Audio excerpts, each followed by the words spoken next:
They RTV app వార్తల్ని క్షణాల్లో చదివే అవకాశం ఉంటుంది. ఒక న్యూస్ పేపర్, ఒక టెలివిజన్ ఛానల్ మీ చేతుల్లో ఎప్పుడూ ఉంటాయి. నేను నిన్న వేరే సందర్భంలో ఎయిమ్స్ ఆసుపత్రికి వెళ్ళాను. చాలా విచారం కలిగింది. ఎయిమ్స్ అంటే దేశంలో ప్రసిద్ధి గాంచిన ఆరోగ్య వ్యవస్థ. ఇప్పుడు మనం ఢిల్లీలో ఎయిమ్స్ ఆసుపత్రి చూస్తున్నాం. ఆఖరికి ఉభయ రాష్ట్రాలు విడిపోయి ఎయిమ్స్ ఆసుపత్రులు అక్కడ కూడా పెట్టారు, ఇక్కడ కూడా పెట్టారు. ఇప్పుడు మంగళగిరిలో పెట్టారు. మంగళగిరి ఆసుపత్రి కూడా చూశాను. కానీ మంగళగిరి ఆసుపత్రి అంత బాగా ఎందుకు పనిచేస్తుంది, ఈ ఎయిమ్స్ ఆసుపత్రి ఎందుకు బాగా పనిచేయడం లేదు? కేంద్ర ప్రభుత్వం దీన్ని ఎందుకు పట్టించుకోవడం లేదు? కిషన్ రెడ్డి గారు దీని గురించి ఏం మాట్లాడటం లేదు. బండి సంజయ్ గారు దీని గురించి మాట్లాడటం లేదు. 750 బెడ్లు ఉన్నాయి అంటున్నారు. ఆక్యుపేషన్ 250 అంటున్నారు.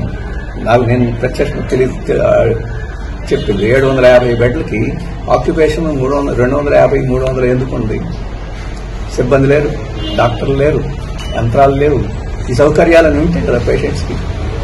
అలాగే ఒక దశకు దాటిన జబ్బులు లేకపోతే ఇటువంటి వైద్యం చేయగలిగిన అర్హత ఉన్న డాక్టర్లు ఉన్నా కానీ గాంధీతో ఎవరికో రెఫర్ చేస్తున్నారు.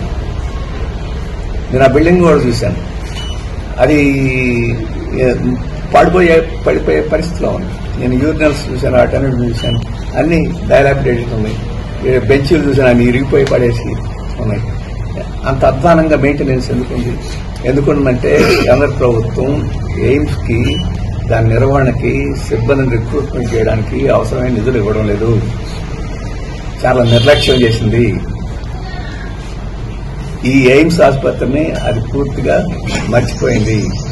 ఆ కేంద్ర ప్రభుత్వం దగ్గర ఒత్తిడి చేసి వాటిని తీసుకురావడంలో ఇక్కడ బీజేపీ నాయకులు, బీజేపీ మంత్రులు పూర్తిగా విఫలమయ్యారని చెప్పేసి నేను భావిస్తున్నాను.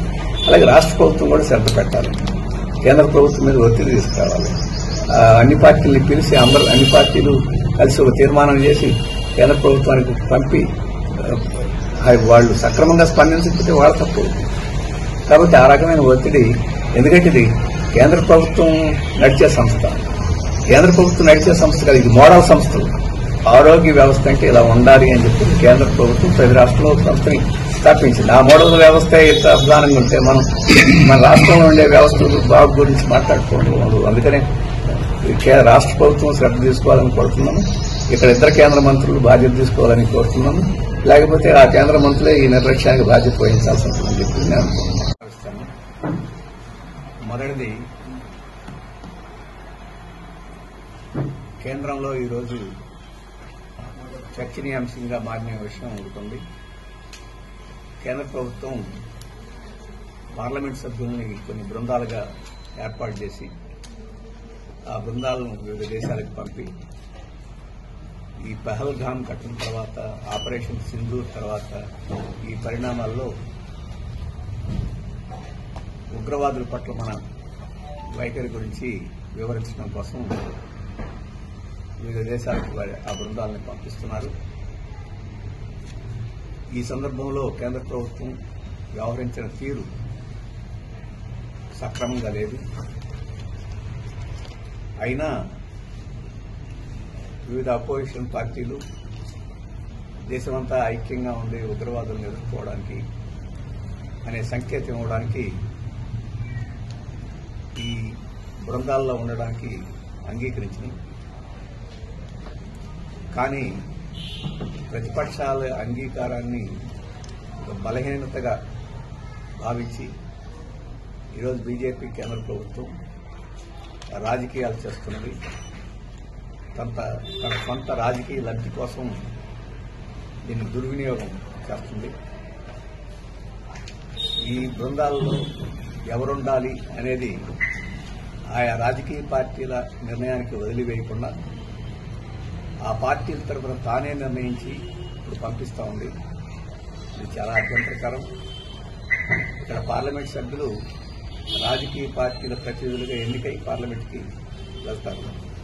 మనకందరికీ తెలుసు, ఎన్నికలు పార్టీ ప్రాతిపదికన జరుగుతాయి. ఒక పార్లమెంట్ సభ్యుడు ఆ పార్టీ ప్రతినిధిగా పార్లమెంట్లో వ్యవహరిస్తాడు.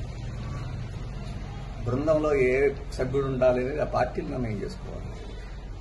కానీ ఏ పార్టీ సభ్యుడు ఏ బృందంలో ఉండాలని ఈరోజు కేంద్ర ప్రభుత్వం నిర్ణయించి పార్లమెంటరీ ప్రజాస్వామ్యాన్ని అపహాస్యం చేస్తుంది.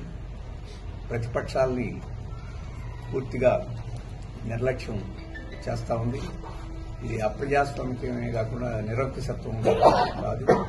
అంటే ఇక ప్రతిపక్షాలకు విలువ లేదు, తనే ప్రతిపక్షం తనే అధికార పక్షం అన్నట్టు ఒక నిరంకుశ పోకండి దీంట్లో ప్రదర్శించిందని చెప్పేసి నేను భావిస్తున్నాను.